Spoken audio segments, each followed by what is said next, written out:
Okay, that's weird. I turned my internet off, but it's still playing the live stream. Now, whatever. Anyways, Legend of Korra episodes. Are they? Wait. Yeah. Sorry, I got totally distracted there for a second. Episode 6 and 7.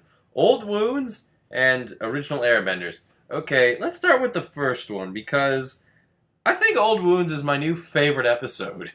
Oh, that's gone. Old Wounds, I think, is now my new favorite episode. For the longest time, Beginnings was my favorite episode. Both parts. But I think Old Wounds is now my new favorite episode. Why? Well, let's dive into it, really. Lynn's going under some serious stress. What Korra said to her, like, yeah, you're just going to be a lonely, bitter old woman. I think that really got to her. She goes to see some acupuncture therapy. Acupuncture is a unique thing. I've had acupuncture. I haven't had acupuncture therapy.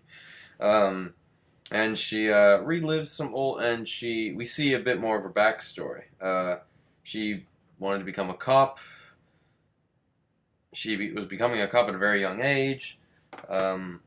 Meanwhile, her sister Sue was just a rebel, and during one rather exciting chase, stopping some diamond thieves, we get this big surprise reveal that Sue was one of the thieves as well, or driving the getaway car. The two get in a fight, and we learn how Lynn gets that nasty scar on her face. Her cable that she threw at it, Lynn cut it, and the thing snapped and hit her right in the face, giving those two nice gashes. And it doesn't look pleasant at all. Meanwhile, while all this is going on, okay, this is the only gripe of these two episodes, is that everything that Korra's doing just isn't as interesting. Yeah. This was a problem this season too, in that a lot of all the other stuff was interesting, just Korra herself wasn't that interesting. Okay, I'm not saying like Korra's just, what's the point of seeing her? No, in that the family thing with Lynn, and in the second episode, seeing Tenzin work with the Airbenders, Korra wasn't really doing much, actually. In Old Wounds, she was learning how to metal bend. And she learns it quite quickly, which is exciting. Who knows, maybe she'll learn lightning soon. That would be exciting. Korra learning lightning. What else? And so Lynn goes through all these old memories, and we see Toph again in the old memory as well. And Toph gives, basically two things. Toph does two things. She says that Sue has to leave right now, otherwise her job's on the line. Otherwise, Toph's job is on the line. And she destroys any evidence of what Sue did. So, yeah. And it was also revealed that might have been some, agreement between that, or some follow-up between that years later, that Lynn didn't want to be any part of, that Lynn didn't want part of. So, yeah.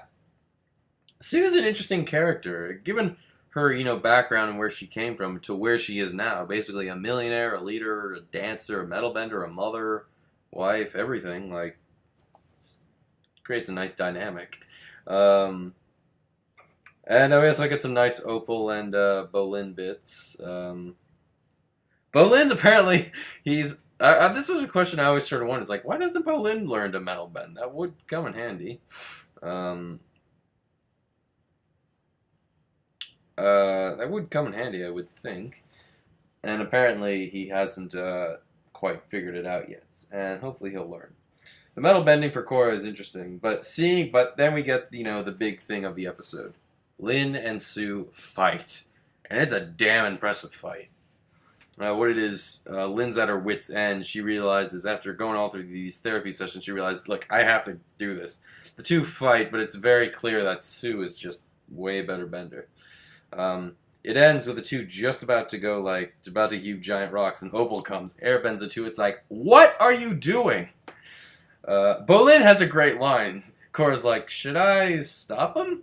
And Bolin's oh, they're siblings. That's what they do. The reason I like this episode so much, because Well, to an extent, it reminds me a bit of myself in a way. I mean, anyone who has siblings is always, they're going to have those times where you feel like you're at one another's throats. And believe me, I had plenty of those moments in my time, in my life. That was one thing. Uh, and I like the ending too, when they just sort of resolved their differences. That was done very well. That was done very well. Oh yeah, we also got some follow up on the villains, the evil men. I'm sorry, who let the waterbender with no arms drive the truck? Like, just, she's the weirdest thing ever. She got no arms, she waterbends arms, and then she's driving the truck. Apparently, they have some plan to assassinate the president, but they say no. We have to find the Avatar. Zahir is becoming the most interesting of them.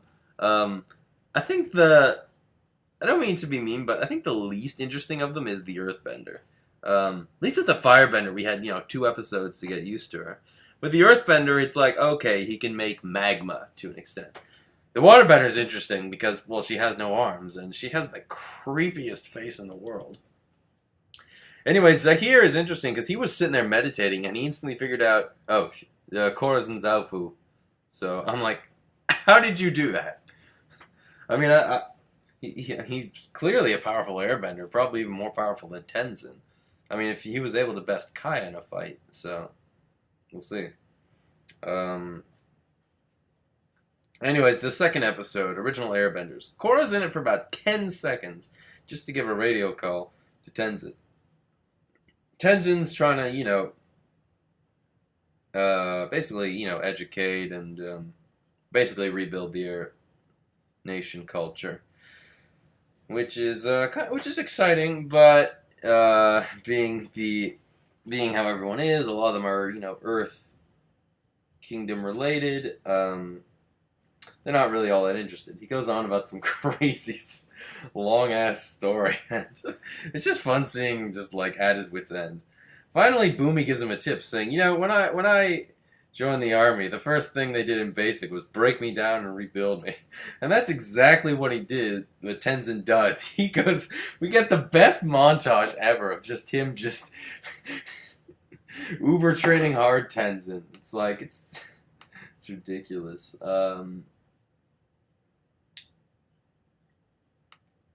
They're just training very hard.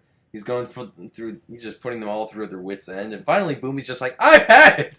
I'm way too old for this sort of thing." And those three, Kaya, Boomy, and Tenzin must be old at this point. Yeah, and Boomy's like, "I never wanted to be an airbender." Meanwhile, some unique bits between Jinora and Kai. Ooh, I don't know how old they are. I mean, Jinora must be like 12, maybe. I don't know. Kind of weird. They sort of go to this area and they sort of just watch these bison, these baby bison. Anyways, they get captured by these trappers that I think work for the Earth Queen, so that's exciting. That's exciting. That's exciting. And they get trapped, and then Jinora is able to actually create her own spirit, actually. Kind of like that thing we saw in I think it was episode 4, where she can sort of have a form of her spirit, but she can create her own physical spirit animal thing, or summon one, whatever. So, that's interesting. So she does that to get Boomy and the bunch to help them, and it's pretty impressive.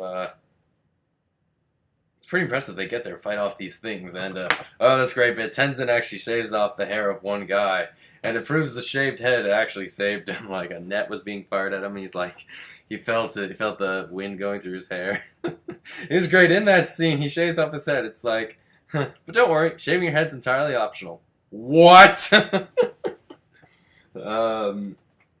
Yeah. So I'm a little all over the place. I think I like Old Wounds a lot. Like I think that's the better episode. But this one's not focused on Korra. This one's focused more on the Airbenders. Like seeing Tenzin go to just do everything crazy was hilarious to watch. I'm really excited for where this season's going, and I'm curious about these villains. If those villains actually get to Zaofu, I will be that'll be interesting because. Well, for one, Zaofu is quite literally the safest city on Earth. Like, you see it at night, like these big metal things protect the city. So those four, as powerful as they are, I don't know how they're going to get through those walls. But we'll see. I mean, who knows? Maybe they'll go there during the day. But then again, they're fairly distinguishable. Kaya informs Tenzin that Zahir went through, and now who knows where he is. So yeah, Old Wounds I think was the better episode, for me at least. Old Wounds was also the episode 6. It was also the last episode that was secretly leaked, that was leaked in Spanish, so... Yeah. Not much else I have to say. It's a very enjoyable... They're just good episodes, they're fun, and I think so far this is the best season of Korra. I mean, I like Season 1 a lot, Season 2 is all over the place, but I think this is the best season of Korra so far. Now, how will Season 4 top that? I mean, we only got, like... How many episodes do we have left? I think only 6 episodes left by my count. Let's see here. Yeah, only 6. That was episode 7. We got 8, 9, 10, 11, 12, 13. 6 episodes left. 3 weeks and this season's done. I don't know. We'll see what happens, I guess. But yeah, the episodes are good. Old Wounds is getting a 10. Original Airbenders is getting a 9. And I'm excited to see where we'll have next week's episode. And then we also get some absolutely great bits between Tenzin and his wife Pema. That was also nice. Some absolutely fantastic bits between Bumi and Tenzin. Though Kaya just disappears at one point. I'm like, where did she go? She came there just to say that, and then what?